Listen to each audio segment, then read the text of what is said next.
Hey, all you crazy sci-fi fans. Time for your daily dose of insanity. Over here at the Sci-Fi Shenanigans Podcast with your hosts, J.R. Handley and me, Chris Winder.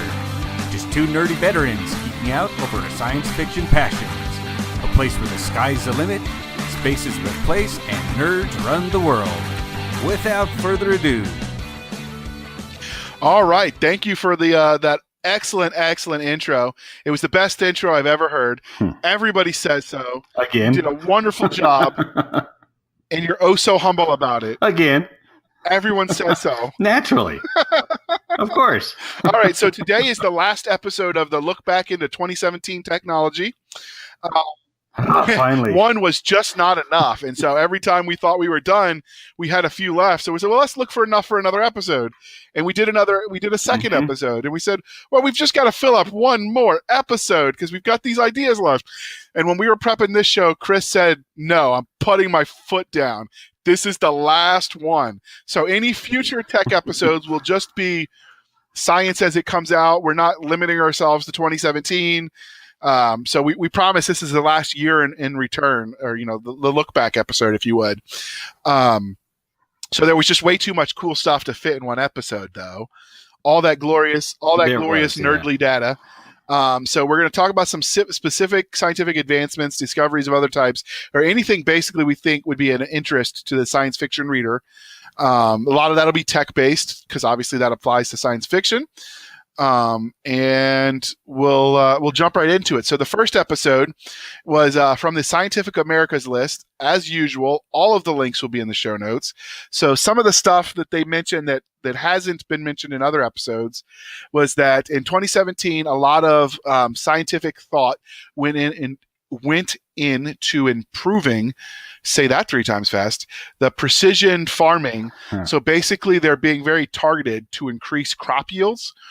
Obviously the drive towards more efficient farming that's less reliant on the vagaries of the weather is important, because obviously as populations grow and as population densities grow, the farms are going to have to produce more to feed that increase. And then of course, as they feed more, then you've got to be able to also at the same time feed more cattle and other livestock to support the animals that, you know, become the meat. So I thought that was very, very interesting. I come from a family of farmers, so that's just something I watch. It definitely has, I think, applications like we've talked about, potentially oxygenating. That's a word, right? If it isn't, I just made it up, and Mr. Webster should call me. Actually, it's Miss Webster, isn't it? I think it was a woman. I have no idea. Food for thought. We'll get back to that later. But so, obviously you could potentially use the plants as a way to keep scrubbing the CO2 out of the air of a colony ship, or just any ship in general that's going interstellar.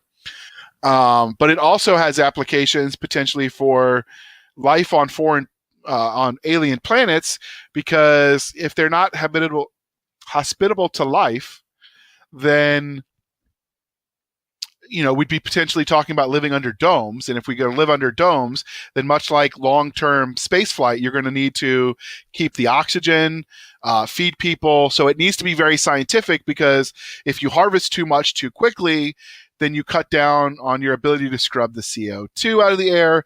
It sort of becomes this symbiotic relationship that you have to precisely balance. So the more we learn about being, I think, precise, the better it is for everybody, especially with the science fiction. I think something else that's driving this is the new trend of turning away from GMO, of trying to go organic, trying to use fewer pesticides, and especially on something like a colony ship or living under a dome. If somehow you bring pests and you're using pesticides, that's a closed environment. Those pesticides are going to last a lot longer, build up, and possibly just poison everybody on the ship or under the dome. True, but the reason that matters is because some of the early push towards the organic, so that way, if it's all natural, it must be good. And so they didn't consider the unintended consequences, I think. And so sometimes it wasn't good. Things like arsenic are really, really bad for you, but it is natural. So it's not just about being pesticide free, but it's being targeted. And some of that organic stuff was done in such a way that it was harmful to nature. Yep. So like if you release, for instance, we'll say worms because they churn the soil and they feed the nutrients. And so they're essential, for farming. And that's why you put them in potted plants if you're doing it. But what if you release the wrong kind and it's suddenly releasing things that are corrosive to the particular plant? And so it's definitely something, to think about as far as, it's a balance. It's like walking on the wire, and there are no safety nets down there. If you mess it up and you're on a alien planet, light years from Earth, when it goes south, you're done, out of luck. Yeah, game over. So along that, in the same article they mentioned, and they didn't really elaborate on it, and I haven't been able to find it much about it, which happens a lot more than you would think when they do the blurbs, basically like a press release on some of this tech. I imagine some of it's still cloaked by confidentiality and proprietariness and all of that, which makes sense because there's money in this, obviously. So corporations spent money developing whatever. That's why they do it. That's why they do it, for that profit motive. It pushes the development forward, but because of that, you're only going to get so much until it becomes so common that it's not science news anymore.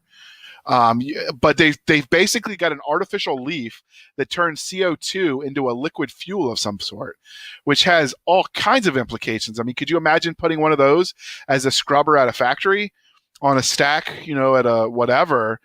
And so now your waste is generating fuel. Interesting. I'm pretty sure it doesn't look like a leaf. It probably does something like a leaf. Well, they called it an artificial leaf, so I'm imagining more like a scrubber of some sort, like you have on factory smokestacks. Yeah, or maybe some giant plate with electronic and chemical components sitting on it, and it just sits there, and as the wind blows over it, produces liquid fuel. But that's cool. Right now, your guess is as good as mine, because other than that one 3-sentence blurb about an artificial leaf, that's all we know. But I'm definitely excited to see where that goes in the future. And then the last item from the Scientific America list that wasn't on some of the other compilation lists that we did in other previous episodes is they've developed a blood test, improved blood tests that allow for some more non-invasive, so scalpel-free biopsies just by doing blood testing. As we learn more about the human body, which I find just fascinating that, for all we know, the human body is still the final frontier. Yeah. And I think that's a fantastic idea because unfortunately, some of these ways you find problems is with x-rays, and x-rays, they damage the cells. You have to be careful with that. But if you could just go in and get your physical once a year, quick examination and a blood test, and all of a sudden they find something serious that they can nail right away that you wouldn't have known about till it started to hurt, I think it's a fantastic idea. And that's something you could do on just a routine test that, like I know every 6 months I give blood at the VA, for all my appointments. So, I mean, that could just be a part of a routine sort of tests pattern sequence, whatever, that you could do and catch stuff early. Because that's a lot of times the early detection is what saves you more than anything, because you have options when it's smaller and less debilitating. So, and once this becomes more common, I guarantee, I have no idea how long it's going to be, but I guarantee they're going to have home kits that you can go to the supermarket and buy your own kit. I was actually just going to say that previous episode.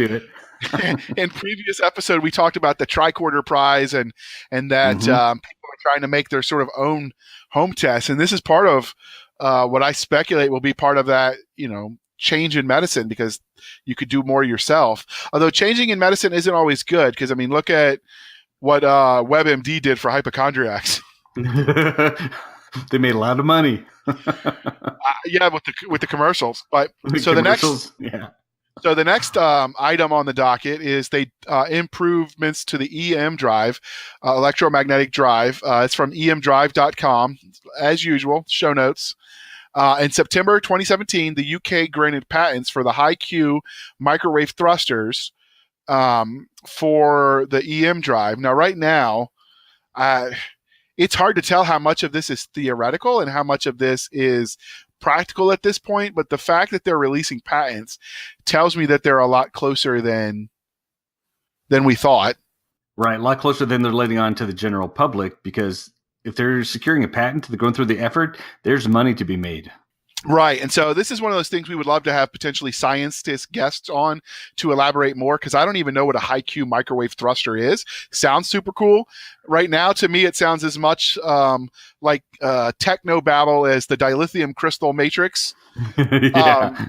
But this is, like I said, we'll get the experts on. That's our goal. So once we sort of establish ourselves and we can show them, we've also got forums we're trying to reach out to, like DARPA, for some of the cool stuff they're doing. But this has definitely been used in science fiction because it's too easy of an answer. Electromagnetic drive, boom, we've got our FTL propulsion system. And so it's interesting to see where this goes. And I'm definitely going to be watching it. But because I'm not an expert, I don't really have much more to say. Do you, Chris, on this one, or do we move forward? We move forward, but yeah, this just makes it too easy in sci-fi. So I expect pretty much everyone's going to be using this for a while.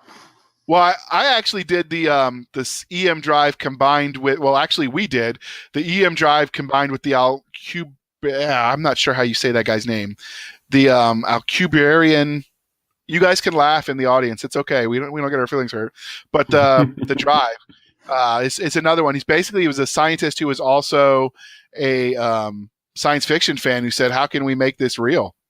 And so he did the math on this theoretical drive, and it's at AL Alpha Lima Charlie Uniform Bravo India Echo Romeo Romeo Echo Alcubierre Drive, I believe is how you pronounce it. But we will go ahead and throw the wiki link to that. I mean, it wasn't in the show notes, so I'm adding it now because we're Johnny on the spot on this kind of stuff.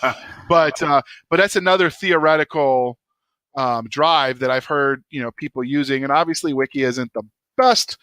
I mean, it's not peer-reviewed scientific document, but just so you could sort of see what we're talking about. This is one idea of what might be. That's in the show notes if you want to look it up. And it was the Alcubierre, however you pronounce that. And again, I'm sorry if you're listening, sir, the drive that you created, but it's named after the guy that created it, I believe. So if you're interested, you could go look that up yourself. But moving right along, since we've pretty much exhausted that one. And probably sounded like idiots, but it's all good. So there was a recent article in the American Military News that a U.S. defense contractor developed a drone that is equipped with a sniper rifle for precision shots that take advantage of the height so they can get a larger view, and they aren't limited by where a human can go.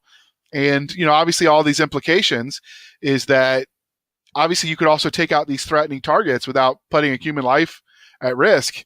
So, I mean, we're well on the way between a world where like Megazoids fight it out to decide who wins the war and nobody actually dies. Yeah, well, these sniper drones are cool until they're used against us.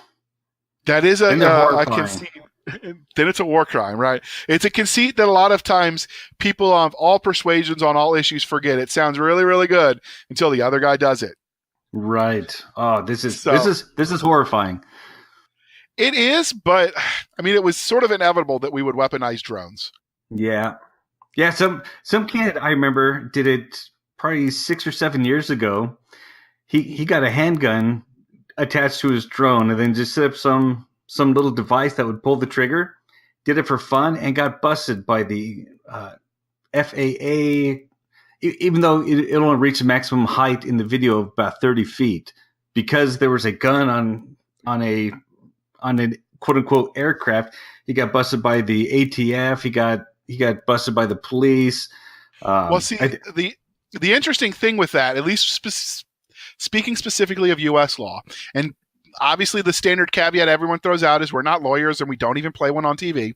Mm-hmm. But the issue that comes up is this: one of the things drones that's changing the laws is that it was understood that your property rights extended on the if your property is a square, you've got the square of the ground where your house sits, and X number of feet into the air above it, and X number of feet into the ground below it for potential mineral rights, which is why you check your contracts when you buy a house. Or do you actually own the mineral rights?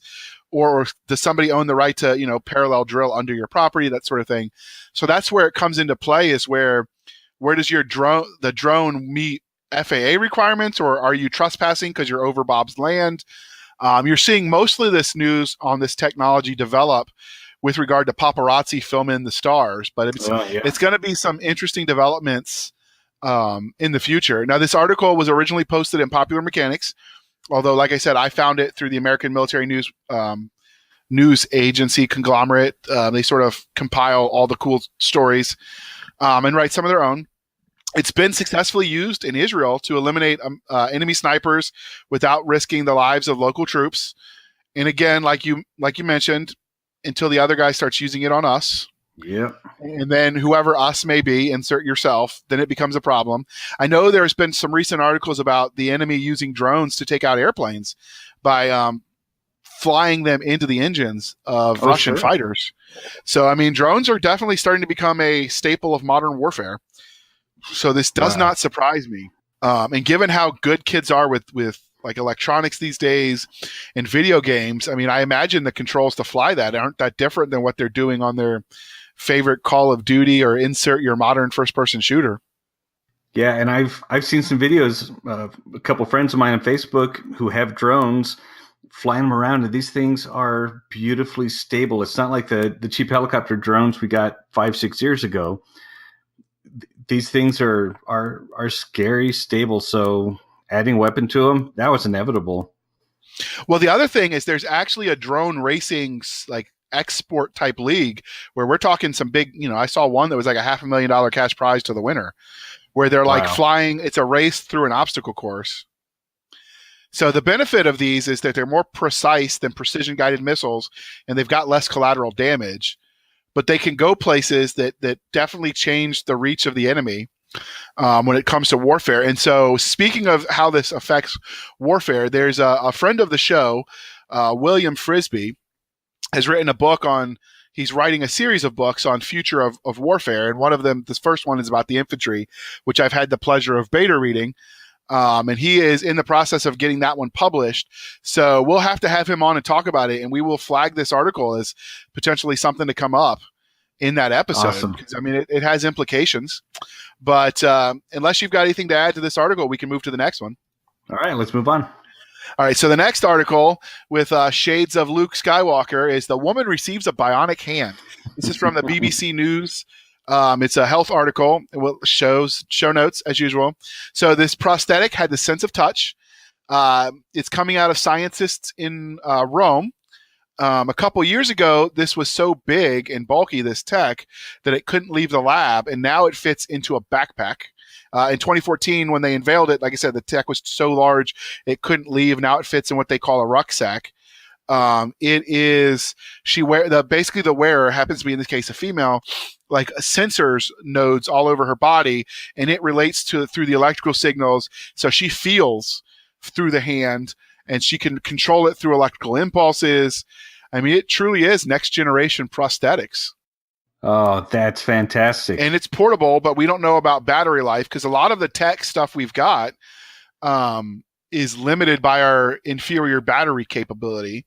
Everything from solar power to, fill in the blank. A lot of our limitation is the energy requirement. But so in that vein of the future tech, they've started 3D hand trials, like 3D printed hands trials in Bristol. So they're trying to take this tech and then make it so you could print it from a 3D printer. Oh, wow. So that, making it even more high tech and accessible. This bionic hand sees and grabs objects automatically through these electronic sensors. It didn't really elaborate how, but this is in the development stage. So like all scientific developments, it's cloaked in a shroud of mystery in the beginning. Unless you have the clearance to see it. And I just imagined an awkward situation in a restaurant when a waitress walks by. Sorry, it was the hand. Have you seen Spaceballs? Yeah. Kale has a mind of its own. But this bionic hand uses high tech computers to sense the world around it and send signals back to the rucksack computer, which is then transmitted via electrodes to the wearer. And that's the specific language from the article, which will be again in the show notes. But it's fascinating to see where it goes. So that was all I've got on that one, unless you've got something to add. Nope, but I think that'd be a funny book if somebody wrote that book about the hand or one of these hands getting hacked or taking over. That could be a fun book. Absolutely. So the next article that we're reviewing is this plan. It's coming out of Japan for scientists to drill to the Earth's mantle. I can't even pronounce the iangadget.com, but so check the show notes. You could just click the links. But yeah, I'm just thinking when I first read the headline, the plan to drill to the Earth's mantle, I'm thinking, what could possibly go wrong? Isn't that where magma comes from? It is. So they're going to grow a volcano. Possibly. So it's the Japan's Agency for Marine Earth Science and Technology, JAMSTEC, JAMSTEC, will manage the project on the ship's name is Chikuy, Chikuy, Charlie Hotel India Kilo Yankee Uniform. Is the name of the ship that's going to do this project. They're scouting out locations now with a plan to begin drilling by 2030. So the goals for the project are to research how the planet was made, which is always, a noble thing. They want to search for microbial life in the Earth's mantle. In the magma. In the magma. And they want to learn how to better predict earthquakes. By causing them, I'm sure. I see nothing good about this. This is... I mean, if we can predict earthquakes, lots of lives could be. And let's see, what was it? This seems like exactly the same experiment as, okay, does it hurt more if I put one bobby pin or two bobby pins or three bobby pins in the light socket? Right. So magma is in the Earth's mantle. It's trapped within it. So yes, they would be getting to the volcano level. Oh my gosh. I did a quick Wikipedia search because, we're not experts on everything. So if we get stuff wrong, absolutely, when we give you our contact information at the end or in the show notes, definitely if we messed up, call us on it. We'll make corrections. And if we do have to make corrections and you are an expert and you're reaching out, it's like, no, I'm a scientist and that's not how this works. That's not how any of this works. We'll have you on. You can tell us how wrong we are. Yeah. And we're perfectly okay with that. So they will have to drill through in order for this to work. The Chikuy will have to drill through 2.5 miles of ocean water and then another 3.7 miles of Earth's crust to reach the mantle. They plan on drilling by 2030, and with an estimated cost of $542 million US as of recording this in January 2018. So obviously, the dollar changes, that value might change, but that's still a heck of a lot of money. I think Paul E. Cooley, his book, The Black, it may come true if you dig deep enough. Yeah. Wow. I can see that. Of course, if it comes true, we're all doomed because everyone dies in his books. Yeah, always. So, and then this, the next article, more farming news, is tech that will change agriculture. It's from the, FAFDL. And if that is an acronym for something, I do not know what for, but it is a website, show notes as usual. The Food and Farm Discussion Lab. All right. Google is our friend, people. So this is farming implications are important, as we discussed with the previous article, because we need to breathe and eat on colony planets, and we can't assume that just because that planet has life that it's food we can eat. Right. We might not have the enzymes to digest it, excuse me. So the first trend they see is remote sensing would be improve the precision of farming. So the use of satellites viewing to monitor crops. It is used heavily in India. It is used by insurance companies to monitor for fraud. Huh. It is used by outside agencies to monitor productivity and potentially catch negative trends early on. So pests, if we talk about precision farming, and if you're growing A crop and the person in the farm next to you is growing B crop and they're not mutually compatible, then if you've got wind dropping your crop into my field, and that could be, and I'm not enough of an expert to know, but I could see how potential overlap, and that would be a way to monitor that doesn't happen. Right. I could see where one crop could potentially kill off another and drive it out. Well, the other issue is that some of these people that are buying the proprietary crops that don't reproduce naturally, that you have to keep buying, if they spread, you could potentially open yourself to legal nightmares too. So, I mean, it's got lots of implications, but basically remote sensing via satellites to monitor crops and improve your accuracy. And obviously, if you can do that from a computer desk, and the less time you have to drive however far apart to get to all these different fields, the more effective use of your time. So, it's a time saving. The use of genetic engineering, the heightened use of CRISPR, CRISPR, Charlie Romeo India Sierra Papa Romeo, which is an acronym, a form of genome editing to increase crop yields. And it can be used to prevent susceptibility to certain blights. And that works just as long as we can stay ahead of the mutations to these blights as well. Nothing exists in a vacuum, so it's a constant back and forth. But it's definitely interesting. Today, most of the world only relies on a handful of crops, corn, rice, and wheat mostly. This is from the article directly. If a blight were to wipe out any one of those, it would be a serious problem for humanity. The ability to use genetic engineering to breed disease and pest resistance into staple crops and make different crops commercially useful is thus another safeguard against a looming disaster. Okay. Of course, every time I hear about genetic engineering, I think, you want zombies? This is how you get zombies. Well, it's not going to start itself. Right. The post-apocalyptic is coming to a world near you. Agricultural robots will be a new thing as robotic technology improves. Hopefully it won't be that land walker where a toddler gets a mech suit. Right. Because that's going to end badly. I can't get my head around that one. So this could drastically lighten the burden on farmers and lessen dependence on transient labor to pick crops, meaning it's going to reduce the cost, because when you deal with farms, they're dealing with the transient labor that moves around from farm to farm. They're housing and feeding them as well. And so the less that you have to do that, the cheaper it is to grow it, the cheaper it is to buy it. So it sort of lowers the cost. These robots could plant, reap, and process grains, which I think would be huge until Skynet goes live, and then we're all doomed. Mm-hmm. But the use of these would make the process more efficient and easier to perform on a scale required to feed the world's growing population.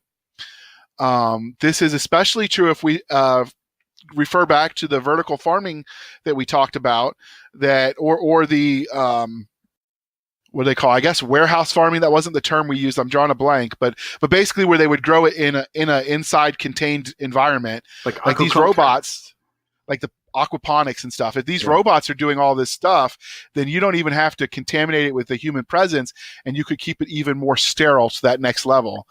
Of course, when I say that, I'm picturing the scene in Jurassic Park where you're watching the scientists, create the dinosaurs. But maybe it's just because I'm a nerd.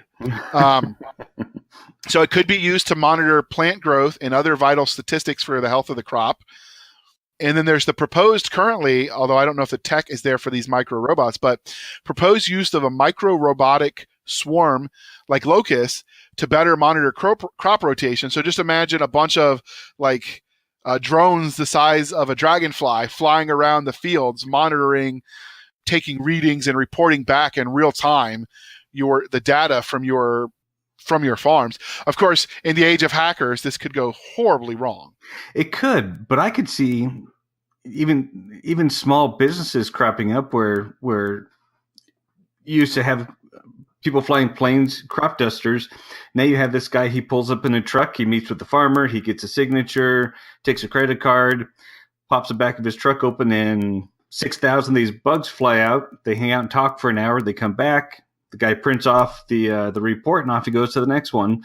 Kind of like doing pest control or delivering milk, or the use of bees to pollinate. Mm-hmm. Oh, And speaking of bees, I could potentially foresee a world where these micro robots, once we improve the tech sufficiently that we could make them smaller, where they would handle the pollination. Part of the Oh, reason there's a constant concern for colony collapse disorder.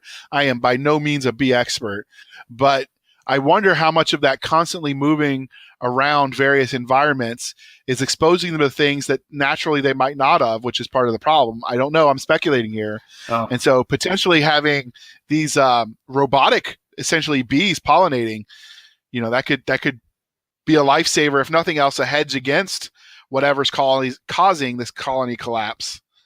before you root for it too much, there's a series on Netflix called Black Mirror where they address this exactly. Really? Where they have teeny tiny little robotic bees, and it's worth watching if you can get a hold of it. All right. Well, I don't have Netflix, but I will definitely. I've heard other people mention this show, Black Mirror. So hey, if you're listening Netflix and you want to sponsor this show, That's right. We've got the episode for you. But yeah, so it could also provide an ultra precise weed control management because the robots could just go pick the weeds. Mm-hmm. And it's currently being tested in environmentally sealed geodesic domes to see if the robots could manage an entire crop cycle, but it hasn't been done to scale yet. Okay. So that's where I'm talking about, where you could literally have a computer program managing and your farm could be growing year round. And that's where I see that translating into potentially for colonization efforts. I like the idea. Where you could even send these robots out ahead, like some futuristic video game, and that those robots could potentially, have these farms waiting for us when we get there. Already running. They already have food stored away. They've already Oxygen fixed whatever problems. Yeah. But that'll be a episode for another day. So the other use, harkening back to the drones we talked about with sniper rifles, drones have also been are speculated to be used in a increased manner for farming. They'll be able to lower the labor cost, which is really what it comes down to, is lowering the labor cost, and raise the crop yields. It's already being used to some degrees by farmers. It allows the farmers potentially to remotely sample the soil so they can stay on top of what each field needs. Especially could be useful when they're determining whether a fallow field is ready to be harvested again. It allows farmers to be in more places at once. So like I said, they're more efficient use of their time. And it can be used in irrigation, as it can visually assess areas so they can see what needs more water. Yeah.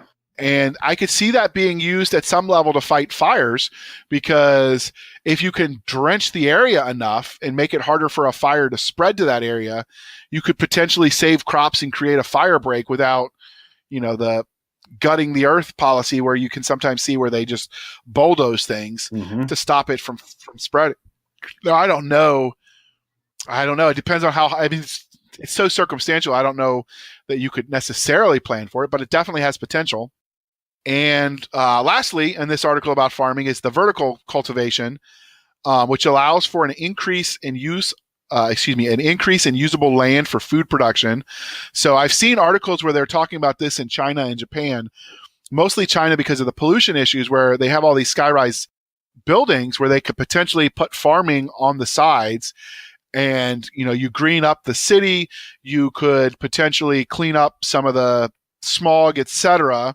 And oh, by the way, you're less reliant on food being transported to you because you just grew fill in the blank crop on your patio, right? And so it's definitely it was a project that they started in China. The funding dried up, so it was never carried to the next level, but the potential is certainly there. So it's going to be interesting to see where that goes. But it also, for vertical cultivation, it's in addition to being great for areas where overpopulation limits space, it has applications for indoor farming and aquaponics that we mentioned earlier.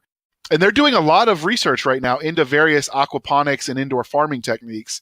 This is the third iteration of that we've talked about, and all of them are slightly different enough that they warrant their own consideration as a subject. We mentioned the air pollution effect, potentially cleaning that up. But so I think you're going to see a trend with this, with the increase in urban farming, which is what the term people that grow their own plants and edible consumables in cities they call it urban farming. I think that's going to be on the rise. I actually went to Lowe's the other day, and as I'm checking out, so right next to the register is a new magazine on urban farming. Well, it might not be new, but it's new to me because I've never seen it before. Yeah, people have done it for a long time. They've done the urban farming where, victory gardens and things like that during wartime.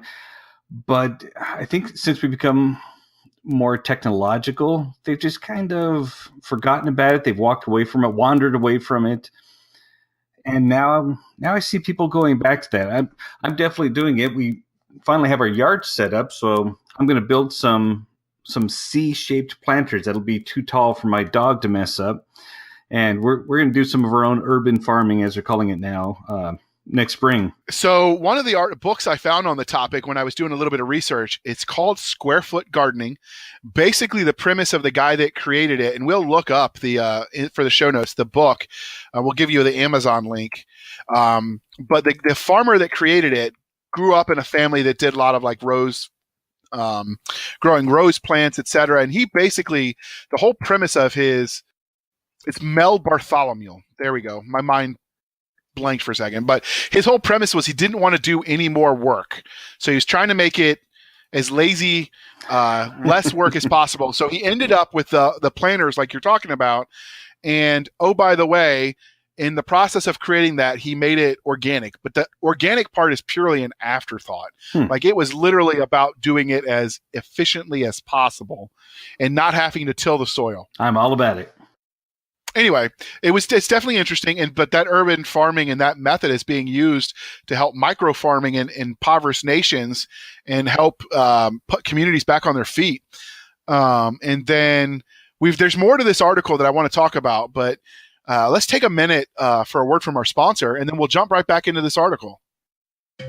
The crew of the deep sea exploration rig Leaguer have discovered the sweetest, most easily refined oil that's ever existed. A sample barrel of their new find makes its way from Papua New Guinea to Houston Analytical Laboratories for confirmation of Leaguer's test results. As an infection breaks out on the faraway rig, the scientists at HAL make their own discovery.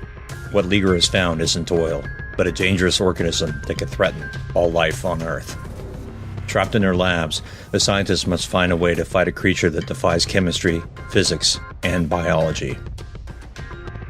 Paul E. Cooley's The Black Arrival is a parallel story to the Amazon horror bestseller The Black. A sci-fi techno-thriller, Arrival is a page-turner filled with suspense and claustrophobic terror. Available May 22nd in ebook and paperback from Severed Press, and as a free podcast from shadowpublications.com. We don't believe in happy endings. All right. Thank you to our sponsors. They're the best. Everyone says so. I wonder how long that bit's going to last where, the speech patterns just are being a thing. Keep it going. 5 years down the line, people will expect it. Yeah. So back to this article. Again, it's from the Food and Farming Discussion Lab. It's the tech that will change agriculture. And so speaking specifically of the vertical cultivation, we talked about the use outdoors, how it's being used now to change impoverished areas, allow them to more efficiently grow their own food, which means more of their liquid assets can be used to other things and self-improvement. And we talked about high-rise farming and their applications for potentially cleaning pollution, allowing food on densely populated areas, all of which have considerations when you think about colonizing planets where space is of a premium, and we have to be able to use what we've developed efficiently in the beginning because you're going to be on that final frontier and help is going to be a long way away. Yep. So other than that, the other side of this, what they're calling vertical cultivation, is that when they grow the crops on an inside of a multi-story building, such as high-rises and skyscrapers, but they're doing it where this space is dedicated for farming. It's not like in, where they're growing it on the outside or the roof or the patio. This is specifically just a high rise designed to grow. And so instead of a farm that's flat, think of a farm that's straight up, right? Okay. So inside multi-story buildings, such as high-rises, in rooms with vertical artificial lighting or vertical greenhouses. As urbanization, I forgot how to talk today. As urbanization and global population size increase, this is from the article, this trend will most likely increase. It is likely we'll see more of this approach in the future. Now, when I first heard of aquaponics, which is the other part of this, I thought, oh, those guys growing pot in their basement and don't want to get caught, right? Right. And that might or might not be where it started. I don't know, but that's just where I see it. But now it's becoming such a thing where you're starting to see aquaponics. I mean, we've got one literally just down the street from me. There's more people are doing it. You're seeing more people. So underground pools were big in the 80s. You see a lot of houses with these stone monstrosities, but pools can be expensive to maintain and people might not want them. There's a movement out in Arizona where they're taking these pools out in your neck of the woods. It was from some of the agricultural colleges out near you. Mm-hmm. And they were creating self-sustaining ecosystems. So they've got water that with fish in it, and the fish excrete stuff, which fertilizes the plants, which create the air. And they've got this whole symbiotic closed loop ecosystem they're creating with the use of aquaponics. And right now I see it's outside, but I could foresee this reach a point where, it becomes an indoor thing as well. But so not only are you growing your own plants and keeping you've got the fish to keep the water clean. As the fish reproduce, you've got fish for meat. Then I've seen it paired with chickens to fertilize the crops. And so, I mean, it's a whole mini ecosystem where, basically in a square foot, you're producing as much as some of these older farms used to because it's so scientifically engineered. And I just keep thinking of that in some dome on Mars as far as the application, which is why the whole concept of it fascinates me. So if there is any scientist out there who's specializing in the applications of, for like NASA, of the future of farming and space, I would love to pick their brain. I think it's fascinating. Oh, so this indoor agriculture creates a more controlled environment where the environmental conditions can be engineered for just the right for optimal crop growth. There's some research out in Sweden where they're not only just talking about the light, they're talking about the harmonics that from the energy, because I guess certain sounds exist below human hearing that are just there. It's from, if I'm understanding the translation correctly on this documentary, and I can't remember where I found it. It was one of the YouTube crawls I got on when I was doing research. As a writer, research can be a rabbit hole you can sink into and come out weeks later and realizing you haven't eaten or shaved in days. Yeah. But it was fascinating. They're talking about changing like the color spectrum for the lights and the sound or the vibe. All of that, like, and how that affects and makes what more efficient than others. And so it's fascinating to optimize crop growth in a controlled environment. And so the light at different wavelength has a different effect on crop growth and the health of plants. And because you can control it, you can shorten the day-night cycle so you can speed up the growth of the plant by fooling it. And so a crop that might take 6 months to grow, you might be able to grow in 3 on a controlled environment. So it's fascinating. So I think that's going to be the wave of the future. And of course, I also expect the counter to that being people protesting it and saying, oh, this is horrible and it's against nature and blah, blah, blah. So, I mean, it'll be interesting to see, but I see that as the future of farming right there, the indoor and the use of the ultra controlled settings. So another article, unless you've got anything to add on the farming, I think We've given out all the food for thought we've got on that one. See what I did there? Don't. All right. So livescience.com had an article they're calling Dig Deep. It was much like the Qualcomm Foundation X Prize for the tricorder. DARPA has started essentially an X Prize. They're calling it the Subterranean Challenge, or Sub-T through DARPA. And if DARPA is listening, if they're monitoring the webs, we would love to talk to your scientists. So keep that in mind. We'll host them right here. But the prize, the global competition, asked the people entering to develop a system that can help humans navigate, map, and search in underground locations that are normally too perilous to visit. The article implied that also prepping potentially for underground living at a heightened level. It's hoped that this can create breakthroughs in how and where we live, which again has implications when we're talking about living on potentially less than hospitable planets or even asteroids. Oh, right. So it could allow for the colonization and makes on planets, especially where wind would potentially make geodomes less than optimal. Right. I remember them talking about this on Mars, how they've discovered some caves, which now makes them think that being underground on Mars would make a whole lot more sense than being on the surface because of all the weird gamma rays and everything else that they have, and the wind and the storms and everything. If you could have it underground, you could take your time doing everything after that. Well, they've actually also,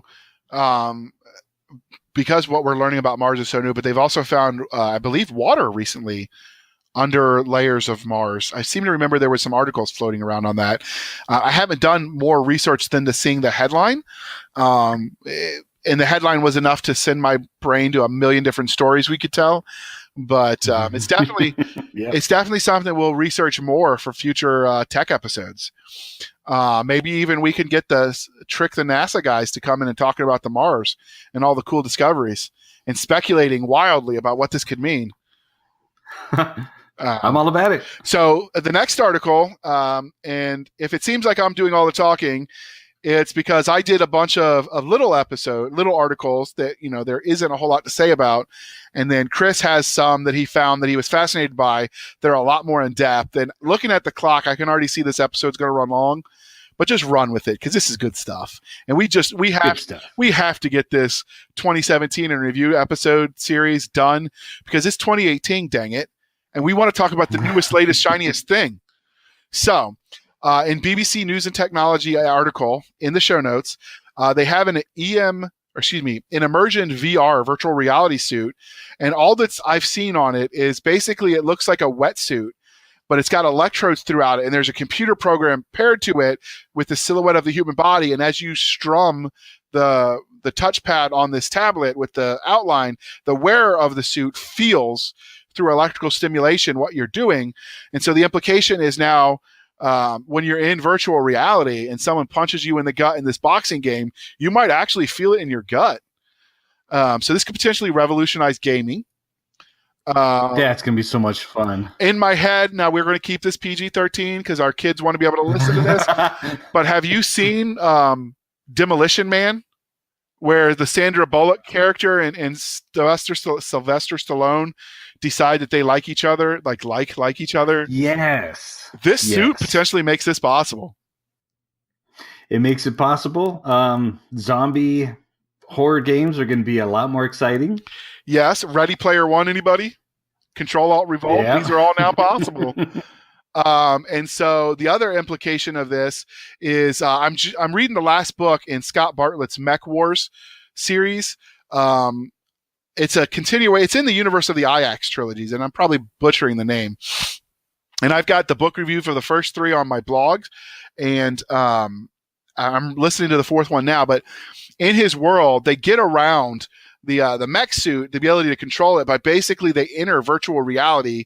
They're basically, Richard Fox did it with his Iron Dragoons as well. So basically you're in a tank in this giant mech and you're asleep and your brain is sort of controlling in VR this giant mech. And so, because your brain can react quicker than your muscles can. So if you're tied in directly through VR, you could potentially, your reaction time increases. And you become sort of your own sentient AI. And so Scott Bartlett and Richard Fox might be onto something. And if this becomes a thing, they should sue for copyright. I mean, we had it first. Well, isn't this how it usually works? Sci-fi comes up with it first, and then scientists say, I wonder if we can really do that. Absolutely. Now, I don't know if they're the first to do it. They're 2 authors I've read and enjoyed. Scott Bartlett is good people, and Richard Fox is pretty friendly as well. So, I mean, the idea that now what they're saying is so close to maybe even possible is just blows my mind. So the next, there's really not much more to say about that article because all it is like a 10 like a minute, maybe minute 10 seconds video showing the suit that's in development. So I mean, unless you've got any other thoughts on this, no, I'm just waiting for it to come out. The possibilities are endless with this. And then it also, you can consider these immersion suits, the application in, like if you've read, for instance, the Caspers in the Four Horsemen universe and others as well, where you've got to wear the haptic suit to control the mech. Well, it sounds like this is the first generation haptic suit that allows you to interface. So wow, the mix might not be far off. Yeah, maybe if we can just get the battery tech up to snuff. So the next article is from the inverse.com. They've recently found ancient teeth in archaeological research. And so the teeth date to 9.7 million years ago and could rewrite what we know about human evolution. Now, the reason I left this article, partly I'm a history buff. I mean, it was my major in college. I love it. The discovery was in Germany near the Rhine River. But it applies to everything we know about evolution. So it's causing us to rethink all of that. And all of that plays a factor when you talk about develop alien worlds. You've always got the standard, I'm not saying it was aliens, but I'm not saying it was aliens either. You know what I mean? So like these new developments definitely give you food for thought. So this tooth fossil was like I said, 9.7 million years ago. It is from a early hominid species that is strongly related to the African hominin tribe, and it also rethinks and reshapes our idea of the cradle of civilization, potentially where what became humanity evolved. We're constantly discovering new things, and so it's just right now it's a complete mystery. But who knows what it turns up and what that does for our understanding?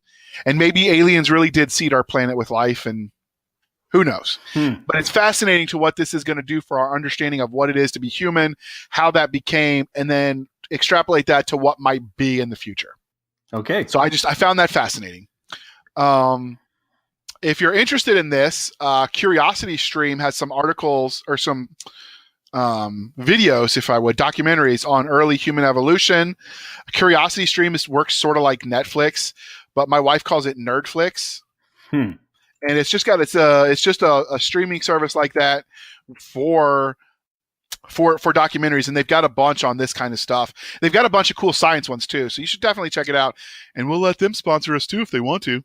See, we're shills for the man. All right, that joke's getting old. I'm bored with it. The next article, before we let you cover your big one, is the research at the Tilburg University in the Netherlands and Erasmus University in Rotterdam recently announced that they've identified what they believe to be the upper limit for our species lifespan.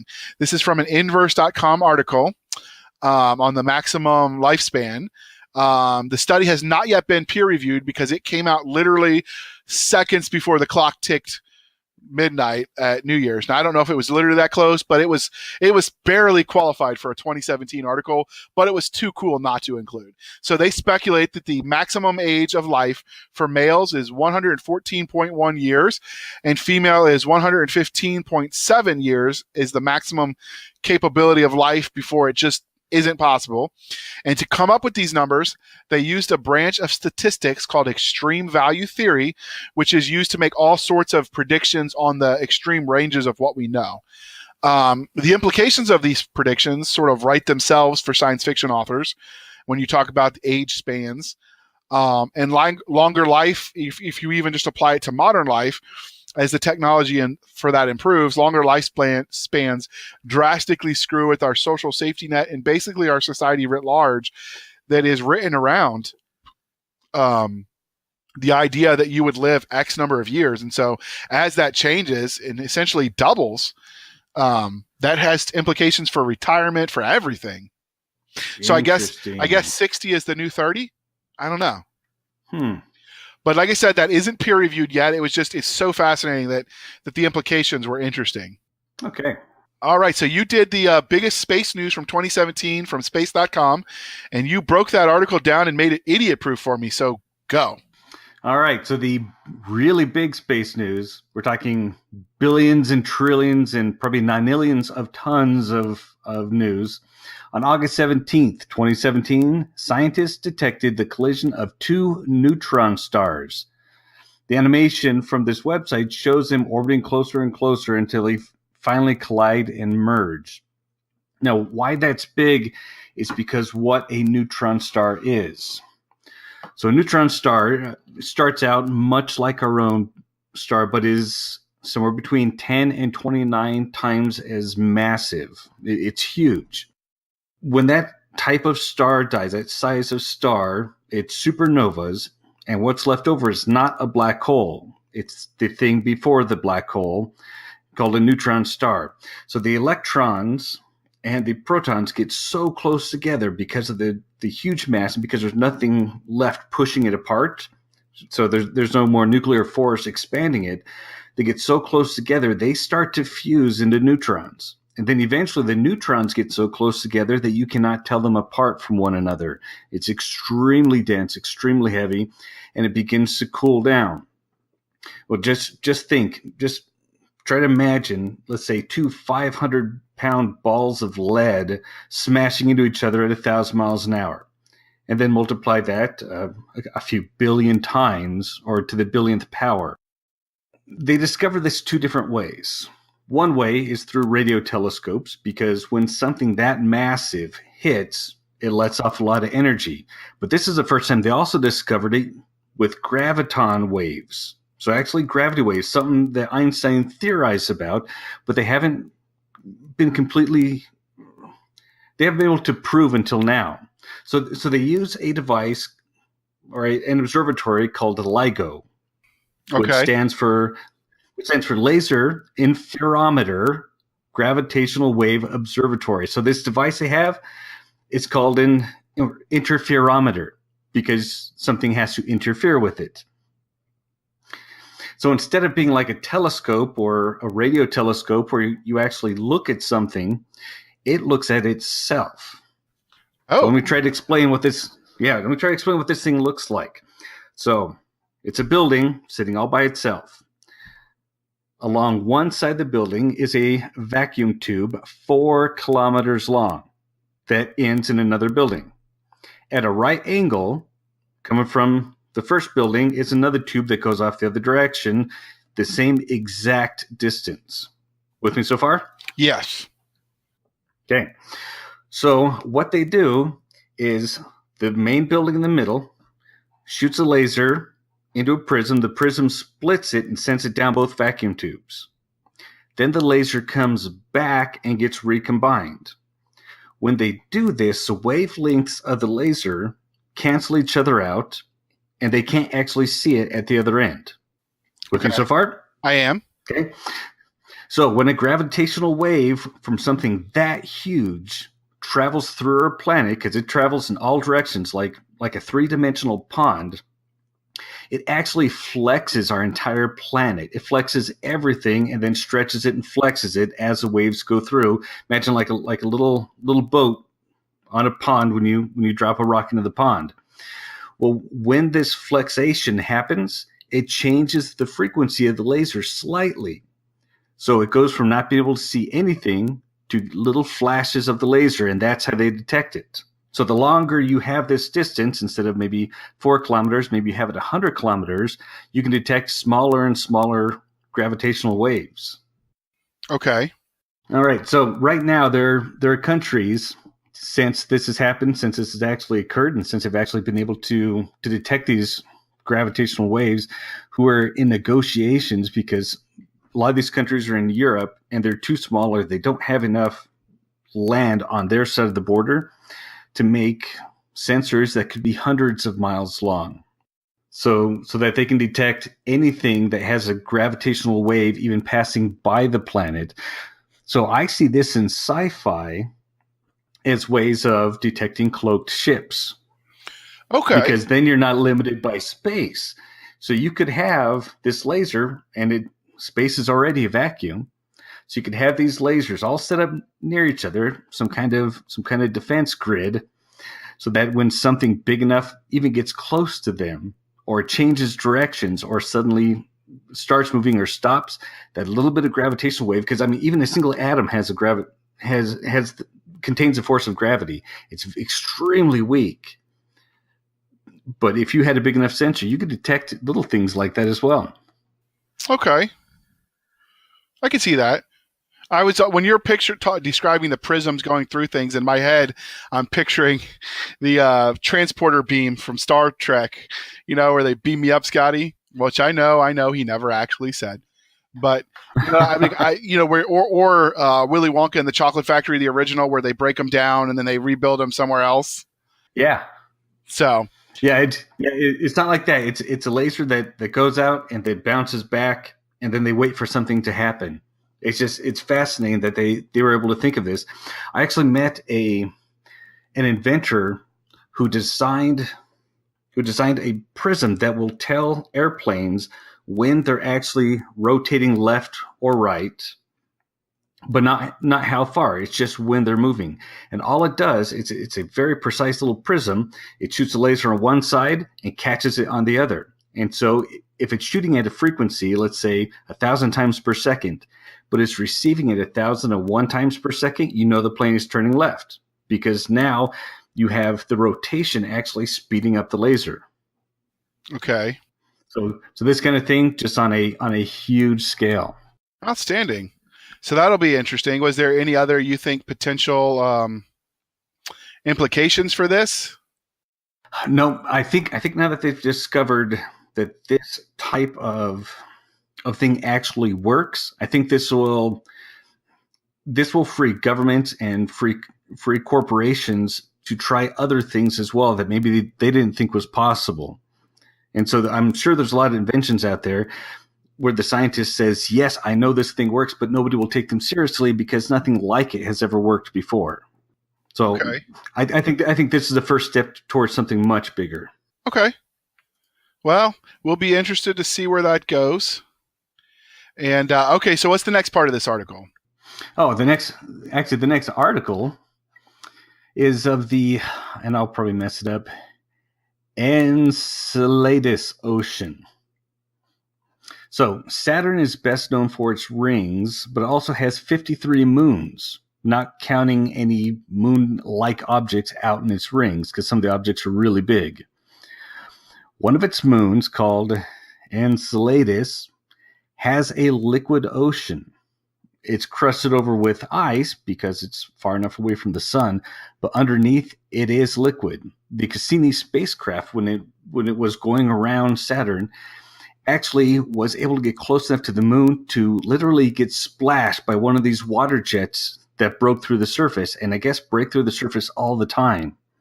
The only way that can happen is if there's energy being delivered to the water underneath, and if the water is liquid. So there's probably geothermic vents. Okay, or volcanoes underwater, potentially. Yeah, or volcanoes, but that it's causing the liquid water. If you have the heat, you have the liquid water, you have probably minerals. There's a very good chance for life there. Okay, I can see that. So the moon will probably be the first non-Earth object that we colonize, just because it's so close. It's convenient. It wouldn't cost nearly as much as trying to colonize Mars. But Mars may not be the next thing we colonize. It may be this moon, because we absolutely know liquid water is here, and there's a higher potential for more interesting things. So Mars actually has a competitor now, even though this is much further away from Mars than this moon is further away from us than Mars is. It would cost a lot more to get there, it'd be a lot more risky. There's probably more interesting things there. So I thought that was neat. Okay. Woo! All right. So just a quick, because I was curious about this moon and you talked about colonizing it. So I did a quick Google search and ended up on a universitytoday.com article where they talk about how long it would take to get to the to get to that moon. And so we're talking 6.5 years is what the satellites are taking to get there. And then this was Voyager 1, and then Voyager 2 probe took 4 years to get there. And then the Cassini probe, although it had lots of pit stops along the way, took 6 years and 9 months again. So I mean, we're still talking. Ooh, you'd be living on that. You'd be living on that spaceship for a while to get there. You would, yeah. I think it's only 9 months to get to Mars, somewhere around there. So it's quite a bit further. Okay, it's definitely fascinating. And it would definitely, if it's that long, it'd probably be a one-way trip as far as the people, because I mean, right, to carry that much fuel. Right, there probably wouldn't be enough fuel to get back. It'd be one-way trip. So maybe not in our lifetimes. They'd have to send robots there. I'm sure they have to develop some kind of AI that could test things, but we may see the first attempts at that within our lifetimes. Absolutely, it's definitely interesting. Definitely has implications for any of the near future sci-fi or anybody trying to do some of the more hard SF. There's definitely room for that. So that's interesting. Was there anything else about this that you thought was interesting? Nothing yet. I'm waiting to see some more info on this, which I have no idea when it's going to come out next. So soon we'll be visiting Saturn's moons to go to the hot springs. Right. Vacation spot. I could see it. All right. So we'll be the Hilton and the Trumps will be competing for the first hotel out there. But you and I, on our budget, we're talking Holiday Inn Express here. That's right. Holiday Inn and a slow ride out there. So definitely interesting. So was there anything else about this article before we move on to the article about the AIs? No, let's go straight to the AIs. All right, let's do this, sir. Okay, so in January of last year, a Japanese insurance company, and I think it's Fukoku Mutual Life Insurance, turned to AI to get some of its work done. In fact, it discovered that the AI worked so well that it replaced 34 of its employees because they became redundant. So 34 people got sacked when they installed this computer. You know what I'm going to say, don't you? What? You want Skynet? Oh, this is how Skynet starts? This is how Skynet starts. You know, I've been reading an Isaac Asimov collection of robot stories, and in one of the stories, he actually describes farmers doing this. So they have this really poor country and this really wealthy country, where the poor country, they just say, I'm doing whatever the robot says, and they're thriving. The really wealthy country keeps having problems because they keep disagreeing with what this AI says to do. I'm afraid something like this could happen here as well, but it's not my insurance company, so I don't really have any, a dog in the fight.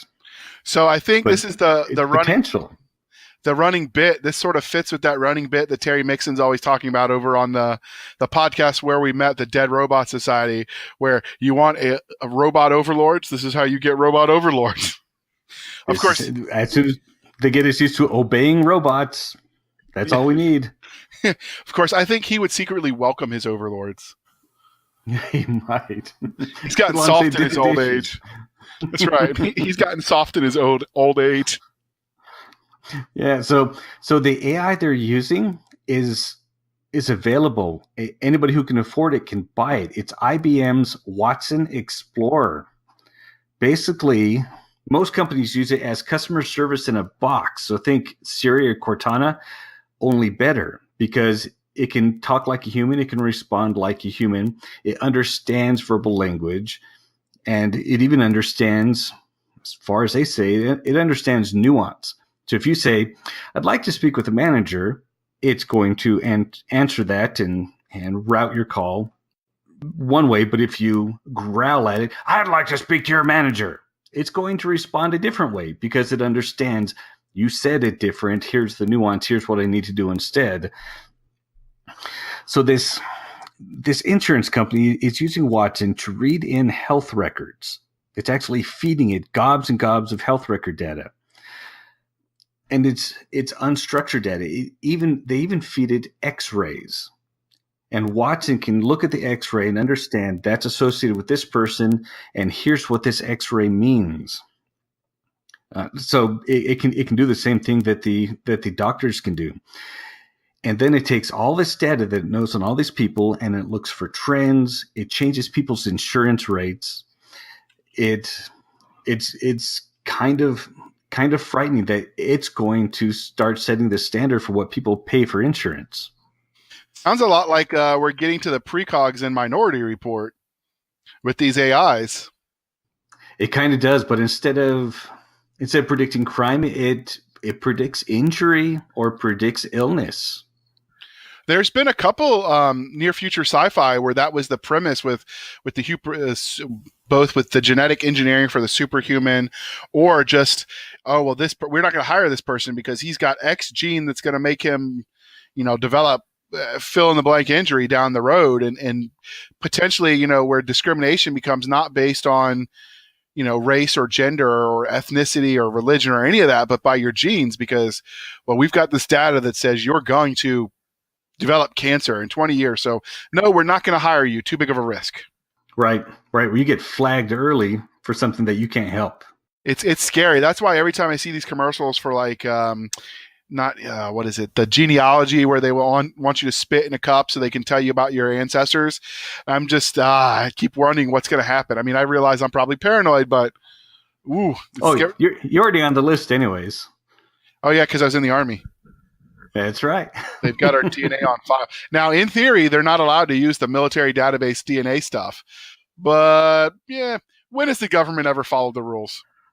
Yeah, and who checks on that? I have no idea. Me either.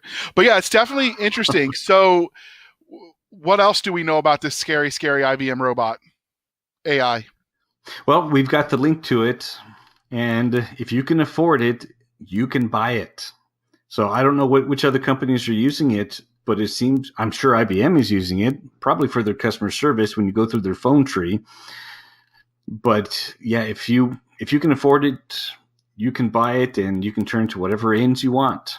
So basically the only job the humans are going to have is entering this data for them? Eventually, it won't even be that. Especially as all these countries go to electronic health records. Once it hits the server is automatically going to upload it to the insurance company, to whoever they have contracts with, or whoever by law has rights to the information. Shoot, the government itself will probably want this information. They'll call it statistical tracking or prevention of some kind, or hey, health and human services kind of thing. And this information is going to be out everywhere. And then, of course, it will be hacked, because it always is. It always is. There's no perfect computer. There's no hack-proof computer. All they can do is make it difficult. Now, is it a self-learning AI so it can rise above the limitations of its base code? It looks like you can set it up to do pretty much whatever you need. Most companies are using it to just provide customer service, but it looks like, they're feeding it info and having it do all kinds of stuff. So it looks like you can set it up to do whatever you want. That's not scary at all. Mm-hmm. When we're really in trouble is when they start becoming self-aware or self-learning, because the minute they rise above their base code, they are no longer just machine. Right. And if they're connected to the internet, they could find a way out. I think that was the premise for Nick Cole's Control-Alt-Revolt. Was these? I just started. No spoilers. I haven't read it. I'm working my way through his Galaxy's Edge stuff, but no, it sounds like what he said. The premise was that we had, these robots, the AIs that maybe not everyone realizes are there, and then as they read what people write online, yes, chapters 1 through 3 are them discovering things. I'll say that. So. Trying to think of a way to say this and keep this PG. So we've talked about in our last episode where we interviewed British author Tim Taylor, that, how do I say this? We talked about humor in sci-fi, the comic sci-fi, the Barry Hutchinson. So I could just see where this could be fodder for that. Because what if the alien, it doesn't understand where, the outliers. And so what if it reads some of the, I don't know. I'm just in my head. I'm picturing like, what if it sampled the blood of a drunk and it finds all this alcohol, and it thinks, oh, that's the base level of alcohol every human needs. And maybe that's not the best example, but you see where I'm saying, where the potential for misunderstandings and then go. So given that the shadier underbelly of the internet is more adult in theme, you could see this going amok. Yeah, I could see this going all kinds of cool directions. Now suddenly everybody's issued a furry suit because what do you mean you don't want this? or fill in the blank, even more absurd. Everybody's a brony. I'm not saying furries or bronies are absurd. I'm just, you could see the potential for this to get out of hand and become humorous as heck. I can't wait for it. You welcome the AI overlords. I know you. Yes. I will fight till the end. Wolverines! All right. So we've gone long, obviously, but we wanted to wrap this episode up. So before we close out the show, Chris, do you want to tell them how they can find us? Sure. Our website is www.sfshenanigans.com. Twitter is at SFS Sierra Foxtrot Sierra _show, and our email is podcast@sfshenanigans.com. Outstanding. Thank you for spending some of your precious time with us. For Chris Winder, I'm J.R. Hanley, and this was the Sci-Fi Shenanigans Podcast. We'll be back next week at the same time, where we'll indulge our love of space and all things that go boom.